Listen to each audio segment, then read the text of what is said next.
Hello all, నేను మీ రచనా శృంగ వరకు. Welcome to federal Telangana.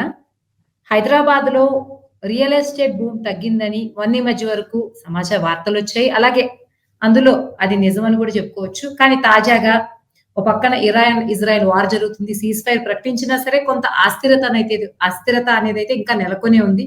అయినప్పటికీ హైదరాబాద్ లో ఏదైతే టెక్ హబ్ గా హైదరాబాద్ లో టెక్ హబ్ గా పిలువబడేటువంటి గచ్చిబౌలిలో ఒక్కో గజం 2 లక్షల రూపాయల దాకా నిన్న పలికింది కమర్షియల్ స్థలం వేలం పాటలు. సో ఈ పరిణామాన్ని మనం ఎలా చూడొచ్చు అంటే, Hyderabad 10 fastest growing cities of the world గా కూడా ఒక రిపోర్ట్ లేటెస్ట్ గా పేర్కొంది. సో దీనిలో ఈ డెవలప్మెంట్ లో ఈ రియల్ ఎస్టేట్ డెవలప్మెంట్ కూడా ఒక భాగంగా చూడొచ్చా? ప్రపంచం మొత్తం కూడా వార్స్ తో అస్థిరత ఉన్నా సరే రియల్ ఎస్టేట్ ఇక్కడ పెరగడం అన్నది హైదరాబాద్ ని స్పెషల్ ఇండికేటర్ ఆఫ్ డెవలప్మెంట్ గా చూపిస్తుందా? సో ఈ విషయాలన్నీ లోతుగా మనతో మాట్లాడడానికి, చర్చించడానికి ఉన్నారు డాక్టర్ మాలిక్ గారు, ఎకనామిక్స్ అసోసియేట్ ప్రొఫెసర్, అలాగే సోషల్ యాక్టివిస్ట్, సిహెచ్ నరేంద్ర గారు, senior analyst and journalist. So ముందు మాలిక్ గారు, మీరు చెప్పండి, ఎకనామిక్స్ ప్రొఫెసర్ గా ఈ రియల్ ఎస్టేట్ కి ఎకనామికల్ డెవలప్మెంట్ కి ఉన్నటువంటి రిలేషన్ ఎలా చూస్తారు? ప్రెసెంట్ ఉన్న హైదరాబాద్ సిచ్యువేషన్ ని ఎలా దానికి అప్లై చేస్తారు? రియల్ ఎస్టేట్ వ్యాపారంను ఎకనామిక్స్ లో సర్వీస్ సెక్టార్ లో భాగంగా చూస్తామండి. నిజానికి ఎకానమీస్ డెవలప్ అవుతున్న క్రమంలో 3 సెక్టార్స్గా టోటల్ ఎకనామీని, మ్యాక్రో ఎకనామీని అంతా డివైడ్ చేస్తారు. Agriculture sector, industrial sector, service sector. జనరల్గా ఈ 3 సెక్టార్స్లో ఎకనామిక్ డెవలప్మెంట్ జరుగుతున్న క్రమంలో ఏమంటారు, అటెన్షన్ అంతా కూడా అగ్రికల్చర్ నుంచి ఇండస్ట్రియల్ సెక్టార్కి, ఇండస్ట్రియల్ సెక్టార్ నుంచి సర్వీస్ సెక్టార్కి షిఫ్ట్ అవుతూ ఉంటుంది. అట్లా ఇండియన్ ఎకానమీలో చూసినప్పుడు కూడా ఒకప్పుడు 1950s టోటల్ జీడిపిలో అగ్రికల్చర్ సెక్టార్ వాటా 50% అలా ఉంటే ఇప్పుడు అది 13%కు తగ్గిపోయింది షేర్ జీడిపిలో వాటా. అదే సర్వీస్ సెక్టార్ వాటా దాదాపు 60%కి చేరింది. ఇది ఎకానమిక్ ఎవల్యూషన్లో భాగంగానే చూస్తాం దీన్ని. ఇలా తగ్గిపోవడం, అగ్రికల్చర్ సెక్టర్ వాటా తగ్గిపోవడం అంటే అగ్రికల్చర్ ప్రొడక్షన్ తగ్గడం అని కాదు. ఎకానమీ ఎక్స్పాండ్ అవుతున్న క్రమంలో ఈ మిగతా సెక్టార్స్ విస్తరించడం వల్ల అగ్రికల్చర్ సెక్టార్ వాటా అంటే ఆదాయం కూడా పెరిగినప్పటికీ దాని వాటా మాత్రం తగ్గుతుంది అనమాట. ఫర్ ఎగ్జాంపుల్, ఒకప్పుడు ఇండియాస్ యొక్క food grain production 50 million tons ఉంటే ఇప్పుడు దాదాపు 350 మిలియన్ టన్స్గా ఉంది. అంటే అగ్రికల్చర్ ప్రొడక్షన్ కూడా పెరిగింది, కానీ దాని వాటా మాత్రం ఎకానమీలో భాగంగా తగ్గిందన్నమాట. అట్లా అంటే మిగతా రంగాల ఎక్స్పాండ్ అట్లా అంటారా మాలిక్ గారు? ప్రొడక్షన్ షేర్ డైరెక్ట్లీ ప్రపోర్షనల్ కదా, ఇన్వర్స్ రిలేషన్ ఉందంటారా? ఎందుకంటే అగ్రికల్చర్ ప్రొడక్షన్ పెరిగింది కానీ షేర్ మాత్రం తగ్గింది. వాటా తగ్గడం అంటే ఎలా ఉంటదంటే, ఒక ఎగ్జాంపుల్ ద్వారా చెప్తాను. కామన్ గా జనరల్ గా మేము స్టూడెంట్స్ కూడా చెప్తుంటాము, వ్యవసాయ రంగం వాటా తగ్గిపోవడం అంటే ఏదో వ్యవసాయం తగ్గిపోవడం అన్నట్టుగా చూడొద్దు. దాన్ని ఎట్లా చూడొచ్చు అంటే, ఫర్ ఎగ్జాంపుల్, ఒకప్పుడు 100 రూపాయలు సంపాదిస్తుంటే అందులో 50 రూపాయలు వ్యవసాయ రంగం నుండి వచ్చాయి అనుకోండి, అప్పుడు వాటా ఎంత అవుతుంది? 50% వాటా అవుతుంది. మొత్తం ఆదాయంలో 50% వాటా వ్యవసాయ రంగం నుంచి వచ్చినట్టు అవుతుంది. ఇప్పుడు మన ఆదాయం 1000 రూపాయలు అయిపోయింది అనుకోండి. 1000 రూపాయలు అన్నప్పుడు ఇప్పుడు 250 రూపాయలు మనకు వ్యవసాయ రంగం నుంచి వస్తుంది అనుకోండి. ఇప్పుడు ఎంత వాటా అవుతుంది? 250 రూపాయలు 25% వాటా అవుతుంది. 25% వాటా అయిందంటే, మరి ఇంతకుముందు 50% వాటా ఉండే ఇప్పుడు 25% వాటా అయిందంటే దాని అర్థం వ్యవసాయ రంగం ఆదాయం తగ్గిందా? వాస్తవానికి ఎంత పెరిగింది? 50 నుంచి 250కి పెరిగింది.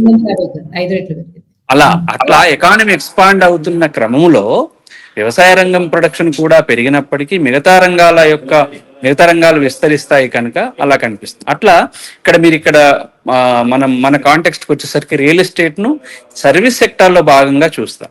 ఇండియాలో వాస్తవానికి ఏం జరిగిందంటే, వరల్డ్ ఎకానమీ ఏమో అగ్రికల్చర్ నుంచి ఇండస్ట్రీకి, ఇండస్ట్రీ నుంచి సర్వీస్ సెక్టార్కి ఎక్స్పాండ్ అవుతుంది. కానీ ఇండియాలో ప్రధానంగా ఇండస్ట్రియల్ సెక్టారు అంత ఎక్స్పాన్షన్ జరగకుండానే సర్వీస్ సెక్టార్కి షిఫ్ట్ అయిపోయింది. చాలా రోజులుగా ఇండస్ట్రియల్ సెక్టార్ వాటా చాలా కాన్స్టెంట్ గా స్టాగ్నెంట్ గానే ఉండిపోయింది. కానీ సర్వీస్ సెక్టార్ వాటా మాత్రం క్రమంగా పెరిగింది. సర్వీస్ సెక్టార్ వాటా పెరగడానికి ప్రధానంగా ఐటీ, వరల్డ్ లెవెల్లో వచ్చిన ఐటీ భూమ్ ఒక కారణం. ఐటీ భూమ్ ను ఇండియా బాగా ఆ, ఆ, దాన్ని క్యాచ్ చేసుకోగలిగింది. ప్రత్యేకించి సౌత్ ఇండియన్ ఎకానమీ బాగా ఐటీ భూమ్ తర్వాత బాగా విస్తరించింది. ఐటీ భూమ్ కు రియల్ ఎస్టేట్ కు లింక్ ఉంది, రియల్ ఎస్టేట్ కు అండ్ ఎకానమిక్ గ్రోత్ రేట్ కు లింక్ ఉంది. Service sector led growth rate, Indian economy growth rate అంతా కూడా 90s తర్వాత, ఆ మాటకు వస్తే 80s నుంచే service sector led growth rate. Indian economy ఒకవేళ 6% గ్రోత్ రేట్ సాధించిందంటే అందులో సర్వీస్ సెక్టార్ ఖచ్చితంగా 8%, 9% లేదా 10% సాధించడం అన్నమాట. Double digit service sector growth సాధించడం అనేది ఇది 80s నుంచి కొంత మొదలుకొని 90s, ఈ 2000 కూడా కొంత 2007లో మళ్ళీ కొంత వరల్డ్ ఎకానమీ కొంత డిప్రెషన్కి లోన్ అయింది. అప్పుడు కొంత తగ్గినా మళ్ళీ వెంటనే పుంజుకొని అట్లా అంటే సర్వీస్ సెక్టార్ లెడ్ గ్రోత్ జరుగుతుంది అనమాట. సర్వీస్ సెక్టార్లో భాగంగానే రియల్ ఎస్టేట్. ఇక రియల్ ఎస్టేట్ మరి ఈ మధ్య కాలంలో ఎందుకు స్తబ్దంగా ఉంది అని వార్తలు వస్తున్నాయి. ఎందుకు స్తబ్దంగా ఉంది అంటే, మీరు ఇంతకుముందు అన్నట్టు ఇరాన్ ఇజ్రాయెల్ వార్ కాదండి, అది యాక్చువల్గా ట్రంప్ అండ్ తర్వాత ఈ రష్యా యొక్క ఉక్రెయిన్ పైన రష్యా వారు, ఇవన్నీ కూడా వరల్డ్ ఎకానమీ అంతా కొంత అన్సర్టెనిటీకి లోనైంది. ప్రత్యేకించి ట్రంప్ విధానాల వల్ల వరల్డ్ ఎకానమీ కొంత స్తబ్దతకు లోనైంది. ప్రత్యేకించి ఎంప్లాయ్మెంట్ గ్రోత్ రేట్ అనేది స్టాగ్నేట్ గా ఉంది. అసలు ఎంప్లాయ్మెంట్ గ్రోత్ రేటు పెరగడం లేదు. ఎంప్లాయ్మెంట్ గ్రోత్ పెరిగితే కదా, ప్రత్యేకించి ఎంప్లాయ్మెంట్ గ్రోత్ పెరిగితే ఇన్కమ్ పెరుగుతుంది. ఆ ఇన్కమ్ ను జనాలు జనరల్ గా ఈ యొక్క రియల్ ఎస్టేట్ అసెట్స్ ను కొనడంలో భాగంగా రియల్ ఎస్టేట్ వైపు తరలిస్తుంటారు. అట్లా మా రియల్ ఎస్టేట్ కు భూమి పెరిగే అవకాశం ఉంది. కనుక ఎకానమీకి ఈ యొక్క ఎంప్లాయ్మెంట్ గ్రోత్ రేట్ అయితే ఎప్పుడైతే స్టాగ్నెంట్ గా అయిపోయిందో ఆటోమేటిక్ గా రియల్ ఎస్టేట్ ప్లస్ మిగతా ఎకానమీ కూడా కొంత స్తబ్దంగా ఉంది. అంటే అలాగని ఎకానమిక్ గ్రోత్ రేట్ లేదని కాదు, రియల్ ఎస్టేట్ మాత్రం కొంత స్తబ్దంగా ఉండడానికి ఇండైరెక్ట్ గా world economic uncertainty plus employment stagnation, employment growth rate stagnation, ఈ రెండు కూడా రియల్ ఎస్టేట్ స్తబ్దంగా ఉండడానికి కారణమైంది. ఇక మీరు ఇక్కడి వరకు వచ్చారు. ఎక్కడికి? నిన్న మొన్న ఇక్కడ అమ్ముడుపోయాయి కదా, పెద్ద ఎత్తున రేట్లు అమ్ముడుపోయాయి కదా. మీరు ఒకటి గమనించాల్సింది ఏంటంటే, రేట్లు ప్రత్యేకించి మన తెలంగాణ కాంటెక్స్ తీసుకున్నప్పుడు, నేను మొన్న ఇంతకుముందు మనం డిస్కషన్లు ఎక్కడో కూడా నేను చెప్పాను, తెలంగాణ వచ్చిన తర్వాత పెద్ద ఎత్తున భూముల రేట్లు అండ్ బాగా పెరిగాయండి. దానికి రకరకాల కారణాలు ఉన్నాయి. ఇక్కడ మొత్తం తెలంగాణనంతా మళ్ళీ 33 జిల్లాలుగా విభజించడము, ప్రతి జిల్లాలో పెద్ద ఎత్తున కాంప్లెక్స్లు కట్టడము, దాంతోపాటు నీటిపారుదల ప్రాజెక్టులు కట్టడము, సెక్రటరేట్ ను కొత్తగా కట్టడము, రకరకాలుగా. అంటే ఒకప్పుడు అసలు తెలంగాణ వస్తే భూముల ధరలు తగ్గిపోతాయి, అందరు వెళ్ళిపోతారు, ఆంధ్ర వాళ్ళు వెళ్ళిపోతారు, ఇక్కడ డిమాండ్ చేసే వాళ్ళే ఉండరు అనే ఒక ఏదైతే అప్రిహెన్షన్ ఉండెనో, లేదంటే అలాంటి ప్రచారం ఉండెనో, దానికి భిన్నంగా తెలంగాణ వచ్చిన తర్వాత పెద్ద రేట్లు పెరిగింది. ఆ రేట్ల భూమి ఎంతవరకు పోయిందంటే, తెలంగాణ గవర్నమెంట్ కూడా ఒకటి తీసుకుంది, 3 ఎకరాలు దళితులకు ఇస్తామని చెప్పి దానికోసం కొనడం కోసం ప్రయత్నాలు చేసింది. అలా కొనడం కోసం ప్రయత్నాలు చేస్తున్న క్రమంలో ఇవన్నీ ఈ కారణాల రీత్యా పెద్ద ఎత్తున భూముల రేట్లు పెరిగి ఒక రకమైన విశ్లేషణ ఏంటంటే, అది సాచురేషన్కి వెళ్ళిపోయినాయి. ఆ సాచురేషన్ వెళ్ళిపోయిన సమయంలో ఈ ఎన్నికలు జరిగినాయి. ఈ ఎన్నికలు జరిగిన తర్వాత వచ్చిన వాతావరణం వల్ల మళ్ళీ రియల్ ఎస్టేట్ అనేది కొంత స్తబ్దతకు లోనైంది. బహుశా మరి ఈ లోకల్ ఎలక్షన్స్ వచ్చిన తర్వాత మళ్ళీ అది కోలుకుంటుండొచ్చు. మరి ఇలా ఉండంగా ఈ రేట్లు ఏంది అంటే, రేట్లు ఉంటాయి, నేను ఇంతకుముందు డిస్కషన్లో కూడా చెప్పాను, రేట్లు ఉంటాయి కానీ కొనేవాళ్ళు తక్కువగా ఉంటారు. అసలే జరగట్లేదు అనేది లేదు, జరుగుతుంది. కానీ ఇన్వెస్ట్మెంట్ ఓరియంటేషన్ తో జరిగే ఇన్వెస్ట్మెంట్ కొంత అన్సర్టెనిటీ కారణంగా కొంత స్తబ్దతకు లోనై, అంతేగాని అసలే మార్కెట్ లేదు అనేమి కాదు. నిన్న మొన్నటి విషయంలో ఆ రేట్లు అవి 100 కోట్లకు అమ్ముడు పోయింది, లేదా 50 కోట్లకు అమ్ముడు పోయినాయి, అట్లా 2 లక్షలకు స్క్వేర్ యార్డ్ చొప్పున అలా వస్తుంది. అది పేపర్లో వచ్చిన అదంతా కూడా మొత్తం మార్కెట్ కు వర్తించదు. 1-2 ఎక్సెప్షనల్ కేసెస్ అవి, అదొకటి. రెండవది, నేను కొంత గ్రౌండ్ సమాచారం తెలుసుకుంటే ఈ 100 కోట్లకు కొన్న వాళ్ళు కూడా 50 కోట్లు 100 కోట్లు అమ్ముడుపోయిందని అంటున్నారు కదా. వీటిలో ఒక డీలర్ అలా చేశాడని తెలిసింది, అని వాళ్ళు కూడా డిఫాల్టర్ అయ్యారు అనేది కూడా నాకు తెలిసింది. అంటే మొత్తం ఇంకా పేమెంట్స్ జరగలే, మొత్తం ట్రాన్సాక్షన్ జరగలేదని కూడా తెలిసింది. కనుక దాంతో ఇక రియల్ ఎస్టేట్ భూమి జరుగుతుంది అని చెప్పలేము. కానీ రియల్ ఎస్టేట్ భూమి మరొకసారి కోలుకునే అవకాశం ఉంది. దానికి బహుశా స్థానిక సంస్థల ఎన్నికలు జరిగితే ఏమైనా కోలుకునే అవకాశం ఉంది. ఎందుకంటే డబ్బులంతా కూడా ఎన్నికల్లో ఖర్చు పెట్టాల్సి ఉంటుందని చెప్పి అమ్మడానికి ఆసక్తి చూపుతారు, భూమిని నమ్మి నగదుని దగ్గర పెట్టుకోవడానికి ప్రయత్నిస్తారు. కనుక ఇంకా అమ్మే దాంట్లోనే ఉన్నారు కానీ కొనడానికి కొంత ప్రయత్నించలేదు. లోకల్ ఎలక్షన్స్ ఒకవేళ దూరంగా ఉంటే మళ్ళీ కొంత వస్తుండేనేమో, కానీ లోకల్ ఎలక్షన్ దగ్గరికి వస్తున్నాయి కనుక దాదాపు ఇప్పుడు మొత్తం తెలంగాణ స్టేట్ లో ఎంత లేదన్నా ఒక 33 జిల్లాలల్లా 3300 తీసుకున్న ఒక 40,000 వరకు క్యాండిడేట్స్ ఎన్నికల ఆస్పిరెంట్స్ గా ఉంటారు. వీళ్ళంతా కూడా నగదును రేపు పొద్దుగాల ఎలక్షన్స్ లో అవసరం కనుక పెట్టుకోవాలి. ఆ క్రమంలో భూములను నమ్మి నగదు చేయాలనుకుంటారు కానీ భూముల మీద పెట్టుబడి పెట్టే ప్రయత్నం చేయరు. కనుక లోకల్ ఎలక్షన్స్ ఏమైనా వచ్చి అవి అయిపోతే అప్పుడు మిగతా వాళ్ళంతా గెలిచిన వాళ్ళు తప్ప ఇక గెలిచిన వాళ్ళు గెలవని వాళ్ళు అందరూ కూడా మళ్ళీ ఇన్వెస్ట్మెంట్స్ మీదకి తరలుతారు. అప్పుడు మళ్ళీ రియల్ ఎస్టేట్ భూమి అందుకునే అవకాశం ఏమైనా ఉండొచ్చండి. థ్యాంక్ యూ మాలిక్ గారు. నరేంద్ర గారు, ఇప్పుడు హఠాత్తుగా పెరిగినటువంటి ధర గురించి other side of the coin Malik గారు చెప్పారు. సో మీరేమనుకుంటున్నారో చెప్పండి. మొదటగా అగ్రికల్చర్ సెక్టార్ లో గ్రోత్ రేట్ తగ్గడానికి, అదే డిజిడిపిలో దాని స్థానం తగ్గటం అనేది ఆ రంగంలో గత 75 ఏళ్ళుగా భారతదేశంలో వ్యవసాయ వ్యతిరేక ఆర్థిక విధానాలు, గ్రామీణ ఆర్థిక వ్యవస్థ పట్ల అవగాహన లేని వారు పరిపాలనలో ఉండబట్టి, వ్యవసాయానికి ఒక విధంగా ద్రోహం చేస్తున్న బట్టి వ్యవసాయం యొక్క ఆదాయం తగ్గిపోతుంది. రైతుల ఆదాయం, రైతులు వాళ్ళు పేదరికం పెరిగిపోతుంది. గ్రామీణ వ్యవస్థ ఆర్థిక సంస్థల ద్వారా దేశంలో ప్రపంచంలో 4వ 5వ పెద్ద ఆర్థిక వ్యవస్థ అయినప్పుడు కూడా గ్రామీణ ఆర్థిక వ్యవస్థ, వ్యవసాయ రంగం అనేది బాగా బలహీనపడింది.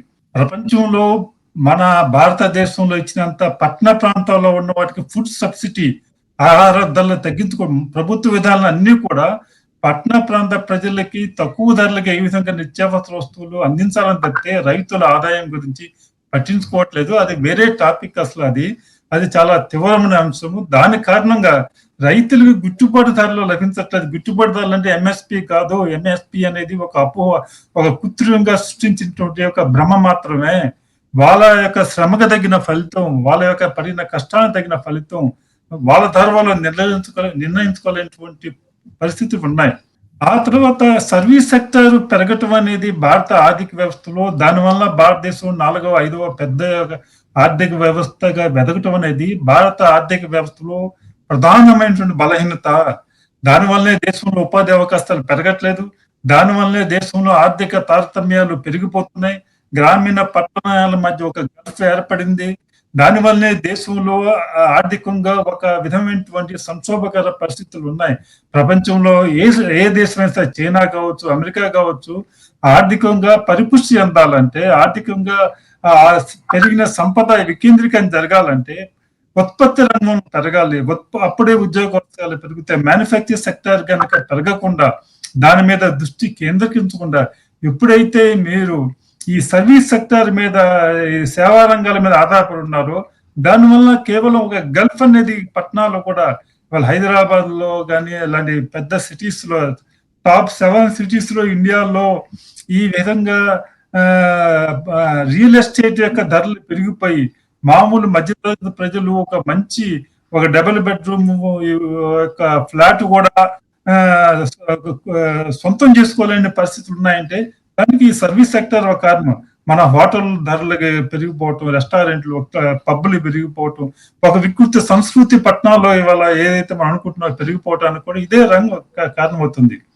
ఆ విధంగా సర్వీస్ సెక్టర్ హైదరాబాద్ లో ఉన్నటువంటి జియోగ్రాఫికల్ అడ్వాంటేజ్ కారణంగా, ఇదే హైదరాబాద్ సిటీ అనేది ఏ సిటీకి లేని, ఎటువైపు కూడా దాన్ని విస్తరించడానికి అవసరమైన భూములు ఉన్నాయి, అవకాశాలు ఉన్నాయి. దాని వలన హైదరాబాద్ సిటీ మొదటి కాంచి కూడా రియల్ ఎస్టేట్ రంగానికి ఒక చాలా అనుకూలమైనటువంటి, కేవలం ఆంధ్ర ప్రాంతాల వాళ్ళు, తెలంగాణ జిల్లా నుంచే కాదు, దేశం మొత్తం నుంచి, అన్ని ప్రాంతాల నుంచి కూడా వచ్చి ఇక్కడ పెట్టుబడులు పెడుతున్నారు. ఇక్కడ అసలు వ్యాపారాలన్నీ కూడా మనం ఆంధ్ర వాళ్ళు అనుకుంటాం, అసలు మిగతా ఉత్తరాది రాష్ట్రాలు చెందిన వారి చేతుల్లోనే ఎక్కువగా సంపద అంత ఉంది, హైదరాబాద్ ఎక్కువగా. ఆ విధంగా అభివృద్ధి చెందిన అవకాశాలు ఉన్నాయి. ఆ విధంగా సర్వీస్ సెక్టర్ పెరగటం వలన, వీటి వల్ల హైదరాబాద్ లో రియల్ ఎస్టేట్ భూమి అనేది ఏర్పడింది. దానివల్ల హైదరాబాద్లో ఇవాళ డిమాండ్ అనేది ఎక్కువగా ఇల్లుకి కొనుగోలు చేస్తుంది. 1,50,00,000 రూపాయల కన్నా ఎక్కువ విలువ ఉన్నటువంటి ఇల్లు, అంటే సంపన్న వర్గాలు మాత్రమే ఈ దేశంలో రియల్ ఎస్టేట్ ఎక్కువగా డెవలప్ అవుతూ ఉంది. హైదరాబాద్లో ఎక్కువగా డిమాండ్ ఉంది. అంటే రియల్ ఎస్టేట్ గ్రోత్ అనేది దేశంలో అన్ని పట్టాలు ఉన్నప్పుడు కూడా అన్నిటి నుంచి కూడా ఈ ఈ గ్రోత్ దాదాపు 40% హైదరాబాద్ లో గత 1-2 సంవత్సరాల్లో ఈ రిచ్ 1,50,00,000 మించినటువంటి ఇల్లు యొక్క డిమాండ్ అనేది హైదరాబాద్ లో కనిపిస్తుంది. ఇంత డిమాండ్ బహుశా ఢిల్లీలో ఉన్నటువంటి కొత్తగా డెవలప్ అవుతున్నటువంటి గుర్గాం ఏరియాలో తప్పితే మిగతా బొంబాయిలో కూడా, బెంగళూరులో కూడా ఇంత డిమాండ్ ఆ సెక్టార్ లో లేదు. హైదరాబాద్ ఆ విధంగా ఉంది. అయితే ఈ విధంగా హైదరాబాద్ లో ఎక్కువగా ఈ ఇళ్ల మీద పెట్టుబడి పెడుతున్న వాళ్ళు స్థానికులు, కానీ ఎన్ఆర్ఐల ఇన్వెస్ట్మెంట్ ఎక్కువ ఉంటుంది, వాళ్ళ ప్రభావం ఉంది. అమెరికాలో ఒక విధమైనటువంటి ఒక అస్థిరమైనటువంటి పరిస్థితులు కొద్ది కాలంగా ఉండటంతో అక్కడ వివిధ కారణాల వల్ల హైదరాబాద్ లో కూడా రంగంలో పెట్టుబడుల మీద తాత్కాలికంగా కొంచెం ప్రభావం పడినప్పుడు కూడా పెరుగుదల ఉంటుంది. అయితే దానివల్ల కొంచెం మాంద్యం ఏర్పడినటువంటి పరిస్థితులు హైదరాబాద్ లో నెలకొన్నాయని చెప్పొచ్చు. ఓకే, థ్యాంక్ యూ నరేంద్ర గారు. మాలిక్ గారు, మీరు చెప్పండి. ఒక మాట అన్నారు ఇందాక మీరు, real estate something land rate అనేది తగ్గడం అనేది ఉండదు, కొనే వాళ్ళు ఉండని పరిస్థితి ఉంటుంది అని. అదొకటి. ఏదన్నా సరే విపరీతంగా కాస్ట్ పెరిగినప్పుడు, అది గోల్డ్ కావచ్చు, ల్యాండ్ కావచ్చు, తగ్గించి కొంటారేమో కానీ కొనే అవకాశాలు చాలా ఎక్కువ ఉంటాయి. అంటే ఫ్యూచర్ లో మంచి ఇన్వెస్ట్మెంట్ అవుతుంది అన్న ఆప్షన్ వల్ల కావచ్చు.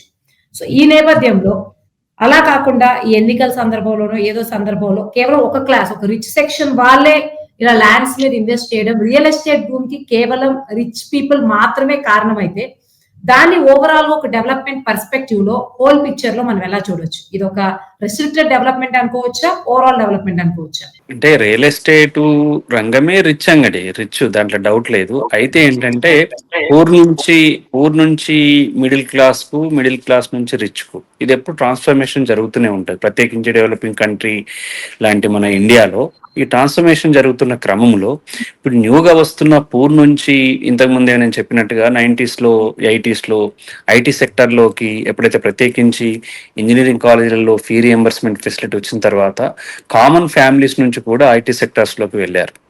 ఐటీ సెక్టార్స్లోకి వెళ్ళడంతో పూర్ నుంచి మిడిల్ క్లాస్గా తయారు కావడము, ఆ మిడిల్ క్లాస్ వాళ్ళు డిమాండ్ చేస్తున్నారు. పూర్ నుంచి మిడిల్ క్లాస్ కు వస్తున్న వీళ్ళు కూడా ఇన్వెస్ట్మెంట్ గా కాకుండా కనీసం ఒక ఫ్లాట్ ఉండాలనే దాంతో తీసుకుంటుంటారు. చిన్న ఎంప్లాయీస్ అయినా కావచ్చు, ఇప్పుడు ఐటీ ఎంప్లాయీస్ అయినా కావచ్చు, గవర్నమెంట్ ఎంప్లాయీస్ అయినా కావచ్చు, వాళ్ళు ఏం పెద్ద రిచ్ కాదు, ఓవర్ రిచ్ ఏం కాదు, కానీ ఒక హౌస్, ఒక ఫ్లాట్ లేదా ఒక చిన్న ప్లాట్, పిఎల్ఓటి, చిన్న పిఎల్ఓటి కానీ లేదంటే ఒక ఫ్లాట్ కానీ మాత్రం తీసుకుంటారు. ఇంకా కొంచెం మిడిల్ క్లాస్కి అయితే ఇంకో ఫ్లాట్ తీసుకుంటారు. అంటే ఏంటంటే ఇది రిచ్ సెక్టార్ చేసే ఇన్వెస్ట్మెంట్ నో డౌట్, కానీ పూర్ నుంచి మిడిల్ క్లాస్కి వస్తున్న వాళ్ళు కూడా ఇందులో భాగస్వాములు అవుతారు కనుకనే దానికి అంత మార్కెట్ ఉంటుంది. కేవలం రిచ్ సెక్షన్ చేస్తే అంత మార్కెట్ ఉండదు. రిచ్ సెక్షన్ రిచ్ కు కూడా ఉంటుంది.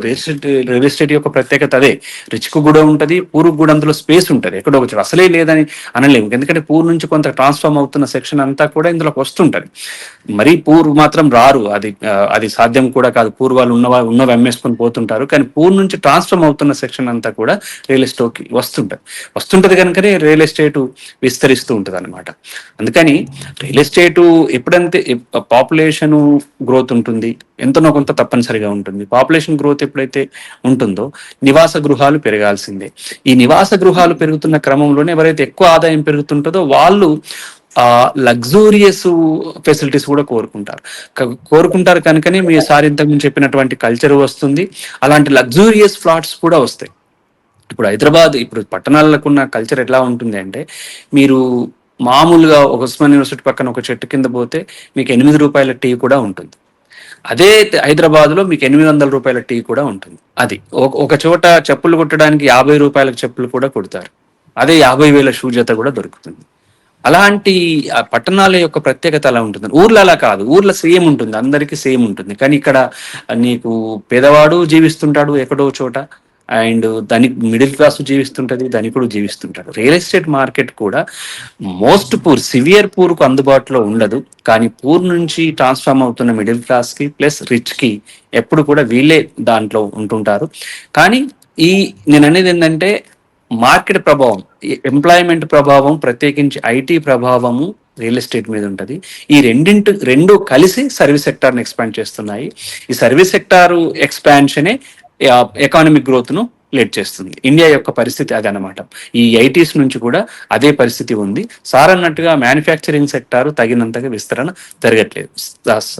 అందువల్లనే ఎంప్లాయ్మెంట్ గ్రోత్ రేట్ అనేది తగినంతగా ఉండట్లేదు. ఇక అగ్రికల్చర్ విషయానికి వచ్చినప్పుడు అగ్రికల్చర్ ప్రొడక్షన్ పెరుగుతూనే ఉంది. వ్యవసాయదారుల ఆదాయము రియల్ ఎస్టేట్తో పోల్చినప్పుడు అంటే ఈ గ్రోత్ ఉన్నంతగా వ్యవసాయ రంగం ఆదాయము ఉండట్లేదు, పెరగట్లేదు. బెస్ట్ ఎగ్జాంపుల్ అంటే ఇంతకుముందే చెప్పాను, service sector laid growth India's economic growth rate అని. దీన్ని సర్వీస్ సెక్టార్లో 10% అరౌండ్ డబుల్ డిజిట్ గ్రోత్ ఉంటే, మొత్తం 80s నుంచి ప్రత్యేకించి 90s నుంచి ఇప్పటి వరకు యావరేజ్గా వ్యవసాయ రంగం నమోదు చేసిన గ్రోత్ రేట్ ఏంటంటే అరౌండ్ 2.5%. అప్పుడప్పుడు ఒక 4%, 4.5% చేస్తుంది, కానీ సాధారణంగానైతే 2.5, 3, 2.5, 3 అలాగే ఉంటుంది. కొన్నిసార్లు మాత్రమే 4.5% అలా ఉంటుంది అనమాట. అలాగని వ్యవసాయ రంగం వృద్ధి అసలే లేదని కాదు, వ్యవసాయ రంగంలో కూడా వృద్ధి జరుగుతూనే ఉంది. కాకపోతే తక్కువగా ఉంది, మిగతా రంగాలతో పోల్చినప్పుడు తక్కువగా ఉంది. ఆ తక్కువగా ఉండడం వల్లనే ఎంప్లాయ్మెంట్ గ్రోత్ కూడా తక్కువగా ఉన్నది. అందువల్లనే ఎంప్లాయ్మెంట్ క్రైసిస్ అనేది ఒక పెద్ద సమస్యగా ఏర్పడ్డది అనేది ఒక అంశం అన్నమాట. థ్యాంక్ యూ మాలిక్ గారు. నరేంద్ర గారు, మీరు చెప్పండి. హైదరాబాద్ అనేది ఎప్పటికీ కూడా ఐటీ పరిశ్రమ విషయంలో మాత్రం ఇది ఎప్పుడు ఎక్స్పాండ్ అవుతూనే ఉంటుంది. So irrespective of other situations, world ఎలా ఉన్నా, అన్సర్టనిటీస్ ఎలా ఉన్నా సరే, ఓన్లీ ఐటీ డిపెండెంట్ గా ఈ రియల్ ఎస్టేట్ ఎప్పుడు పెరిగే అవకాశం ఉంటుంది అనుకుంటున్నారా? ఐటీతో పాటు ఇంకా ఈక్వల్ ఫ్యాక్టర్స్ ఏమైనా ప్లే చేయొచ్చు అనుకుంటున్నారు? ఓన్లీ హైదరాబాద్ ఒక ఐటీ కాదు, దాదాపు 50కి పైగా సెంట్రల్ గవర్నమెంట్ యొక్క రీసెర్చ్ ఇన్స్టిట్యూట్లు, డిఫెన్స్ ఆర్గనైజేషన్స్ హైదరాబాద్ లో ఉన్నాయి. దాదాపు ఇది అది ఒక పెద్ద ఎస్టాబ్లిష్మెంట్. మన మిగతా సాధారణ ప్రజలతో అంతగా సంబంధం లేదు ఉన్నాయి. వాటి వలన కూడా ఇక్కడ చాలా మంది దేశం మొత్తం నుంచి కూడా ఇక్కడికి వచ్చి నివాసం ఏర్పాటు చేసుకుని వాళ్ళ ఉద్యోగ నిర్మాణ తర్వాత ఇక్కడే స్థిరపడిన వాళ్ళు అనేక మంది ఉన్నారు. అదేవిధంగా వ్యాపార రంగాల్లో కూడా హైదరాబాద్ అనేక వ్యాపారాల్లో కూడా ఇక్కడ కీలకంగా ఉంది. ఇటీవల కాలంలో కొన్ని పరిశ్రమలు కూడా వస్తున్నాయి. కాబట్టి హైదరాబాద్ ఐటీ సెక్టర్ ఒక మేజర్ అయినప్పుడు కూడా కేవలం ఐటీ వలన కాకుండా అనేక రంగాల్లో బహుముఖంగా హైదరాబాద్ అభివృద్ధి చెందినటువంటి అవకాశాలు ఉన్నాయి. గత 50 ఏళ్ళుగా కూడా హైదరాబాద్ ఆ విధంగా అభివృద్ధి చెందుతూ వస్తుంది. అంటే ఇటీవల కాలంలో ఈ ఐటీ సెక్టర్ వలన గత 20 ఏళ్ళలో కొంచెం వేగంగా మన ఇండియా ఈ ఎకనామిక్ రిఫార్మ్స్ వలన ఈ అభివృద్ధి వేగంగా కనిపించినప్పుడు కూడా అంతకుముందు కూడా హైదరాబాద్ చరిత్రలోనే పూర్వం నిజాం టైంలోనే దేశంలోనే ఒక సంపన్నమైన నగరం, సొంత కరెన్సీ ఉంది, సొంత విమానం ఉంది అని అసలు హైదరాబాద్ అప్పటికే రిచెస్ట్ ప్లేస్ ఇది. కాబట్టి హైదరాబాద్ లో అనేకటువంటి సదుపాయాలు, భౌగోళికమైనటువంటి సానుకూల పరిస్థితులు ఇక్కడ ఉన్నాయి. ఈయన మాలిక్ గారు చెప్పినట్లు ఇక్కడ మిడిల్ క్లాస్ వాళ్ళు కూడా ఈ రియల్ ఎస్టేట్ లో మంచి డిమాండ్ ఉంది. వాళ్ళే ఎక్కువగా రియల్ ఎస్టేట్ ప్లాట్లు ఎక్కువ కొనేది నెంబర్ చూస్తుంటే మిడిల్ క్లాస్ వాళ్ళే. ₹1,00,00,000 లోపుగా లేకపోతే ₹1,50,00,000 లోపుగా ఉన్నటువంటి ఫ్లాట్స్ ఎక్కువగా నెంబర్ చూస్తుంటే అవి ఎక్కువ ఉంటాయి. అయితే ఈ ఐటీ సెక్టర్ లో కూడా ఈ అమెరికాలో ప్రభావం వివిధ కారణాల వల్ల ఈ మధ్య కొంచెం ఒక మాంద్యం ఏర్పడి దాంట్లో కొంచెం గ్రోత్ అనేది కొంచెం తగ్గింది. దాని వలన కూడా అయితే రియల్ ఎస్టేట్ లో రేట్లు తగ్గట్లేదు.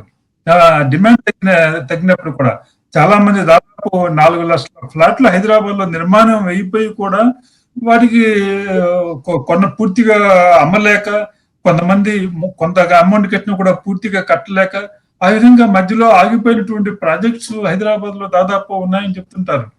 కాబట్టి రియల్ ఎస్టేట్కి వాళ్ళకపోయినా రేపైనా హైదరాబాద్ ఉంది. అయితే రాబోయే 4-5 ఏళ్ళలో గ్రోత్ రేటు ఈ గత 10 ఏళ్ళలో మనం చూసినటువంటి గ్రోత్ రేట్ రియల్ ఎస్టేట్ లో ఉండకపోవచ్చు. కేవలం 5, 6, 10% లోపే ఉండవచ్చు అని కూడా కొంతమంది రియల్ ఎస్టేట్ లో ఉన్నటువంటి కొంతమంది భావిస్తున్నారు. కాబట్టి అటు ఇటు ఇదే పరిస్థితి మన హైదరాబాద్ కాకుండా మిగతా సిటీస్ లో కూడా, బొంబాయి, ఢిల్లీ, బెంగళూరులో కూడా రియల్ ఎస్టేట్ గ్రోత్ అనేది ముఖ్యంగా కరోనా సమయంలో దేశంలో అంతా కూడా అన్ని పట్టణాల్లో రియల్ ఎస్టేట్ అనేది మైనస్ గ్రోత్ ఉంటే, హైదరాబాద్ లో మాత్రమే కరోనా టైంలో కూడా మంచి గ్రోత్ రియల్ ఎస్టేట్ రికార్డ్ చేసింది. కాబట్టి ఆ తర్వాత చివరికి కరోనా సమయంలో ముందు పరిస్థితికి ఈనాడు దాదాపు అన్ని నగరాలు చేరుకున్నప్పుడు కూడా ఆ గ్రోత్ అంత వేగంగా లేనిటువంటి పరిస్థితులు దాదాపు అన్ని నగరాలు ఉన్నాయి. దానికి మన దేశంలో 4వ పెద్ద ఆర్థిక వ్యవస్థ అని చెప్పుకున్నప్పుడు కూడా ఆర్థిక రంగంలో ఏర్పడినటువంటి ఒక విధమైనటువంటి ఏ, అస్థిర పరిస్థితులు కూడా ఈ మన ఈ రంగం మీద ప్రభావం చూపిస్తున్నాయి. దానివల్ల ఈ గతంలో లాగా హైదరాబాద్ ఈ రంగం రియల్ ఎస్టేట్ లో అంత వేగమైన అభివృద్ధి లేపినప్పుడు కూడా అది పతనం అయిపోతుందని, ధరలు తగ్గిపోతాయని మనం ఆశించలేం. ఎవరు కూడా రియల్ ఎస్టేట్ వాళ్ళు ఎవరు కూడా తక్కువ ధరలకి డిమాండ్ లేకపోయినా కూడా తక్కువ ధరలు అమ్మడానికి ముందుకు రావట్లేదు. ఎక్కడ కూడా హైదరాబాద్ లో అంటే దాదాపు కొన్ని సిటీస్ లో కొన్ని ఏరియాలో మాత్రమే ధరలు ఎక్కువ ఉండి మిగతా ఏరియాలో తక్కువ ఉంటాయి. కానీ హైదరాబాద్ లో ఎటువైపు వెళ్ళినా అన్ని వైపులో కూడా దాదాపు హైదరాబాద్ ఊరి చివర అని కూడా ఆర్ఆర్ రింగ్ రోడ్ సమీపంలో కూడా ధరలు మనం ఊహించిన ధరలు ఉన్నాయి. ముఖ్యంగా ఈ infrastructure projects outer ring regional ring road ఒకటి, తర్వాత ఈ మన మెట్రో రైల్ 2వ ఫేజు, ఇలాంటి ప్రాజెక్టులు కనుక పూర్తయితే ఇంకా రియల్ ఎస్టేట్ కి ఇంకా భూమి ఇంకా పెరిగేటువంటి అవకాశం ఉంటుందని భావిస్తున్నారు. థ్యాంక్ యూ నరేంద్ర గారు. ఓవరాల్ గా చర్చ ముగింపుకి వచ్చేసాం. ఒకే ఒక్క క్వశ్చన్, దీనికి ఆన్సర్ మీ ఇద్దరు చేస్తే కన్క్లూడ్ చేసేద్దాం. సో ఏదన్నా సరే అతిగా పెరిగిన తర్వాత ఖచ్చితంగా తగ్గుతుంది. ఏదన్నా సరే హైయెస్ట్ గ్రాఫ్ పైకెళ్ళ కిందకే ఖచ్చితంగా వచ్చి తీరుతుంది. మరి ఇప్పుడున్న పరిస్థితుల్లో తగ్గే అవకాశం లేదని నరేంద్ర గారు అంటున్నారు. అలాగే మాలిక్ గారు కూడా మేబీ కొనేవాళ్ళు తగ్గచ్చు కానీ రేట్ మాత్రం అలాగే ఉంటుంది, పెరుగుతూనే ఉంటుంది అంటారు. మరి ఈ క్రమంలో రానున్న కొంతకాలంలో ఇది ఇంత పెరిగినా సరే ఏమైనా తగ్గే అవకాశం ఉంటుందా, లేకపోతే ఇదే పైకి పెరిగే గ్రాఫ్ ఉంటుందా? ఓవరాల్ గా రియల్ ఎస్టేట్ ఫ్యూచర్ ఎలా ఉండబోతుంది, దీని గురించి మీరు కన్క్లూడ్ చేయండి. మాలిక్ గారు ఫస్ట్ మీరు. ఒక విషయం చెప్పాలి, మాటికి మీరు కూడా చాలా ప్లాట్ఫామ్స్ లో పాల్గొంటారు కనుక, 4వ పెద్ద ఆర్థిక వ్యవస్థ అనే అంశం ఏంటంటే, ప్రపంచంలో 4వ పెద్ద ఆర్థిక వ్యవస్థనే ఎప్పుడు అది జీడిపిని చూసినప్పుడు, పెర్ క్యాపిటల్ ఇన్కమ్ చూసినప్పుడు 140వ స్థానంలో ఉన్నాం మనం. దాన్ని దృష్టిలో పెట్టుకోవాలి. ఒక ఎకానమీ యొక్క స్టాండర్డ్ ని జీడిపితో చూడాలి. అది కేవలం చెప్పుకోవడానికి ఉపయోగపడుతుంది. కానీ ఇప్పుడు ఫర్ ఎగ్జాంపుల్ అందుకనే చెప్పుకుంటున్నారని అన్నాను నేను కూడా. మీరు అన్నది నాకు మీరు కాదు, కొంచెం ఆ పాయింట్ దృష్టిలో పెట్టుకోవాలి. 140 ఎత్తులో మనం ఉన్నాం. అంతేకాదు మిగతా హ్యూమన్ డెవలప్మెంట్ ఇండెక్స్ లో కూడా మనం 125 తర్వాతనే అరౌండ్ 130లోనే ఉన్నాం. హంగర్ ఇండెక్స్ లో కూడా చాలా దూరం ఉన్నాం. కొన్ని చిన్న దేశాల కంటే కూడా చాలా దూరం. ఇన్ఈక్వాలిటీ ఇండెక్స్ లో కూడా అలాగే ఉంది పరిస్థితి. కనుక అంటే భారతదేశం జనాభా పరంగా ఇప్పుడు మొదటి స్థానంలోకి వచ్చింది. తర్వాత సువిశాలమైన దేశము. ఆ కారణంగా మొత్తం జీడిపి ఎక్కువగా ఉండడం అనేది, ఆ మాటకు వస్తే మనం 2వ స్థానంలోనే ఉండాలి. మొదటి స్థానంలో ఉన్న ఆశ్చర్యపోనక్కర్లేదు జీడిపి పరంగా. కానీ క్వశ్చన్ ఏంటంటే పర్ క్యాపిటల్ ఇన్కమ్ పరంగా ఎక్కడ ఉంటుంది అనేది క్వశ్చన్. దాన్ని బట్టి ప్రజల జీవన ప్రమాణాలు ఎలా ఉన్నాయని మనం అంచనా వేస్తాం. నిన్ననే పర్ క్యాపిటల్ ఇన్కమ్ చూస్తుంటే బీహార్లో ఇప్పటికి కూడా పర్ క్యాపిటల్ ఇన్కమ్ 53,000 ఉందండి. అంటే 12,560 అనుకుంటే కనీసం నెలకు 5,000 రూపాయలు కూడా వాళ్ళ పర్ క్యాపిటల్ ఇన్కమ్ లేదు. కరెంటు ప్రైసెస్ ప్రకారం, అంటే ప్రస్తుతం ఉన్న ధరల ప్రకారం కాన్స్టాంట్ లో తీసుకుంటే ఇంకా అది ఎక్కడికి పోతుందో తెలియదు. అంటే దేశంలో ఇంత యూపీగా యోగి గారు అంత గొప్పగా చెప్పుకుంటున్నప్పటికీ బీహార్ తర్వాత మళ్ళీ వెనుకబడ్డది యూపీ. 83,000 ఏమో ఉంది. మిగతా అంటే ఎంత తేడా ఉందంటే, కొన్ని రాష్ట్రాలలో సిక్కిం ఏదో చూసాను 5 లక్షలు ఉంది, మన ఢిల్లీ 4 లక్షలు ఉంది. ఈవెన్ తెలంగాణ దాదాపు 3,11,000 అట్లా. అంటే నేను చెప్పేది కన్ఫర్మ్డ్ ఫిగర్స్, ఎకనామిక్ సర్వే మొన్నటి ఫిగర్స్ కావు. ఎకనామిక్ సర్వేలో ఉన్న 2022-23 ఫిగర్స్ ఇప్పటి, అంటే 22-23 ఫిగర్ కన్ఫర్మ్డ్ ఫిగర్స్ అనమాట. ఇవేమో అడ్వాన్స్డ్ ఎస్టిమేట్ ఫిగర్స్. ఇవి కొంచెం నేను అప్పటి ఫిగర్స్ చెప్తున్నాను. అప్పటికి కూడా ఇది పరిస్థితి. అంటే ప్రజల జీవన ప్రమాణాల విషయంలో మనం ఇంకా చంకలు గుద్దుకునే స్థాయిలో ఏం లేము. రెండవది ఏంటంటే, ఇక మీరు అన్నది ఏంటంటే రియల్ ఎస్టేట్. నేను ఇంతకుముందు చెప్పాను కదా, బంగారము, రియల్ ఎస్టేట్ ఇవన్నీ కూడా ఇన్వెస్ట్మెంట్ ఓరియంటేషన్ తో చూసే. ఒకటి, అవి తప్పనిసరిగా ఇప్పుడు పేదవాళ్ళు కూడా కొంత బంగారం పెట్టుకోవాలి పెళ్లి అయితే అని అనుకుంటారు, అట్లా కొంత కన్జంప్షన్ ఆస్పెక్ట్. కానీ అదే సమయంలో ఫ్యూచర్లో ఉపయోగపడుతుందని ఇన్వెస్ట్మెంట్. ఈ రెండు ఇమిడి ఉన్న అంశాలు కనుకనే బంగారానికి, రియల్ ఎస్టేట్కి. మాకు ఒక చిన్న ఇల్లు అన్నా ఉండాలనుకుంటారు, కొంత సంపాదించగానే హైదరాబాద్లో ఒక ఫ్లాట్ అన్నా ఉండాలనుకుంటారు, చిన్న ప్లాట్ అన్నా ఉండాలి లేదా ఫ్లాట్ అన్నా ఉండాలనుకుంటారు. ఇక ఎక్కువ డబ్బులు వస్తేనేమో ఇంకొక ప్లాట్ని కొని ఒక వెంచర్లో ప్లాట్ కొందాం అనుకుంటారు, ఇంకా డబ్బులు వస్తే ఇంకో ప్లాట్ కొందాం అనుకుంటారు. అట్లా ఈ ఇన్వెస్ట్మెంట్ కు ప్లస్ కన్జంప్షన్, పేదలు కొంత నాకు ఒక్క ఇళ్ళನ್ನು ఉండాలనుకుంటారు, ధనికుడు ఇన్వెస్ట్మెంట్ కి ఇంకోటి కొంటుంటాడు. కనుక రియల్ ఎస్టేట్ కు కొంత స్తబ్దత ఏర్పడ్డా మార్కెట్ మాత్రం ఫ్యూచర్ లో కూడా ఉంటది. రేట్లు తగ్గుతాయా అంటే చెప్పలేము. ఒకవేళ ఎలా ఉంటుంది ఇప్పుడు పరిస్థితి అంటే, తప్పనిసరిగా అమ్ముతున్న వాళ్ళు అమ్ముతున్నారు, తక్కువ రేట్లకి అమ్మాల్సి వస్తుంది. సరే, ఒక భూమిని క్రియేట్ చేసే ప్రయత్నం ఏమైనా చేసిండ్రేమో మాదాపూర్లో, హైటెక్ సిటీలో కొంత, కానీ వాళ్ళు కూడా డిఫాల్టర్స్ కింద తేలిన. రాజేంద్రనగర్ ఏరియాలో యాక్షన్ జరిపినప్పుడు కూడా చేసిండ్రు, కానీ డిఫాల్టర్స్ ఉన్నారని తెలుస్తుంది. కానీ చెప్పదలుచుకున్నది ఏంటంటే, అఫ్ కోర్స్ మార్కెట్ మాత్రం ఉంటది. అయితే రేట్స్ తగ్గుతుందా అంటే, ఒకవేళ తగ్గితే ఆశ్చర్యపోవాల్సిందే. తగ్గితే మాత్రం ఒక దీర్ఘకాలం ఇలా కొనసాగింది అనుకోండి, ఇక తప్పనిసరి పరిస్థితుల్లో ఏమైనా మార్కెట్ అటువైపు పడిపోతుందా. డిప్రెషన్ అంటున్నాం కదా, డిప్రెషన్ అప్పుడు కూడా గ్రోత్ తగ్గిపోతుంది, అలాగని ధరలు పడిపోవండి. మార్కెట్ కావాల్సింది ఏంటంటే, ఈ ధరలు పడిపోకుండా ధరలు స్థిరంగా ఉన్న మార్కెట్ దెబ్బనే. ఎప్పుడైనా ఇన్వెస్ట్మెంట్ చేసేవాడు కొంత 2-3% అన్న ధరలు పెరగాలనుకుంటాడు. ధరలు పెరిగితే ప్రాఫిట్స్ పెరుగుతాయి, ఇన్వెస్టర్లవి ప్రాఫిట్స్ పెరిగితే సేవింగ్స్ పెరుగుతాయి, సేవింగ్స్ పెరిగితే మళ్ళీ పెట్టుబడి పెరుగుతుంది, మళ్ళీ పెట్టుబడి పెరిగితే ఉద్యోగ అవకాశాలు వస్తాయి, ఉద్యోగ అవకాశాలు వస్తే ఆదాయం పెరుగుతుంది, ఆదాయం పెరిగితే మళ్ళీ వస్తువులకు డిమాండ్ పెరిగి అలా పెట్టుబడి. ఇది ధరల పెరుగుదల కొంత ఉంటేనే సాధ్యమవుతుంది. ధరల పెరుగుదల ఎప్పుడైతే పూర్తిగా స్తబ్దంగా అయిపోతుందో దాన్ని డిప్రెషన్ గా పేర్కొంటాం. ధరలు తగ్గడం అనేది చాలా తక్కువ సందర్భాల్లో జరుగుతుంది. ధరలు ఈవెన్ డిప్రెషన్ కాలంలో కూడా ధరలు తగ్గుతున్నాయని చెప్పమన్నమాట. అలాగే నార్మల్ వస్తువుల విషయంలోని ఇలా ఉంటాయి. కొన్ని విషయాలలోనే జరుగుతుంది. పర్ఫెక్ట్ మార్కెట్ లో ఉండే అగ్రికల్చర్ సెక్టార్ విషయంలో, అది కూడా ఇంటర్నేషనల్ మార్కెట్ ను మనం ఛేదించని పరిస్థితుల్లో లోకల్ మార్కెట్లలో టమాటాలు బాగా పెరిగినప్పుడు పాడేస్తుంటారు, పూలు బాగా వచ్చినప్పుడు పారేస్తుంటారు. అవి కొన్ని వస్తువుల విషయంలోనే అది జరుగుతుంది తప్ప, మిగతా మ్యానుఫ్యాక్చరింగ్ కానీ, మీరు అంటున్న రియల్ ఎస్టేట్ కానీ, బంగారం కానీ, వీటన్నింటి విషయంలో ధరలు తగ్గడము, అది ఎక్కువగా తగ్గడం అనేది చాలా రేర్ ఆస్పెక్ట్ గానే ఉంటుంది. జనరల్ ఆస్పెక్ట్ అయితే ధరలు స్థిరంగా కొంతకాలం ఉండొచ్చు, ఆ తర్వాత మళ్ళీ పెరగడం స్టార్ట్ కావచ్చు. పెరుగుదల రేటులో ఎక్కువగా ఉండొచ్చు, తక్కువగా ఉండొచ్చు, కానీ ధరలు తగ్గడం అనేది రేర్ గానే చూడాల్సి ఉంటుంది. It is my expectation, my observation. Thank you Malik గారు. నరేంద్ర గారు, మీరు కన్క్లూడ్ చేయండి. అదే ఇటీవల కాలంలో ముఖ్యంగా హైదరాబాద్ లో ఈ సెకండ్ ఇల్లు అంటే కొత్తగా కట్టినవి కాకుండా ఈ సెకండరీ హౌసెస్ కొనుగోలు కూడా బాగా పెరిగాయి గత సంవత్సర కాలంగా అని మార్కెట్ వాళ్ళు చెప్తున్నారు. కాబట్టి ఇల్లు అనేది మన అందరూ కూడా, ముఖ్యంగా భారతదేశంలో ఒక సెంటిమెంట్, సొంత ఇల్లు ఉండటం అనేది ఒక సెంటిమెంట్ విషయం. అది మిగతా దేశాల్లో అంత ఇదిగా ఈ సెంటిమెంట్ ఉండదు. ఇది ఇక్కడే కాదు, మన వాళ్ళు వెళ్ళి అమెరికాలో ఉన్నప్పుడు కూడా అది చాలా ఓన్ హౌస్ చాలా చాలా కష్టపడాలి అమెరికాలో. దానివల్ల చాలా ఎనర్జీస్ వేస్ట్ చేయాలి. అది ఇంటికి ఒక ఇన్వెస్ట్మెంట్ గా కానీ, నిజంగా ఒక ఫ్లాట్ కొని దాన్ని అమ్మితే పెద్ద మనకి ప్రాఫిట్ ఏం రాదు మనకి. అది అమ్మినప్పుడు, కొన్నప్పుడు ధర చూస్తే కొత్త ఫ్లాట్ ఎంత ధర ఉన్నా కూడా సెకండ్ అమ్మినప్పుడు మనకి ధర పెద్దగా మనకి రాదు.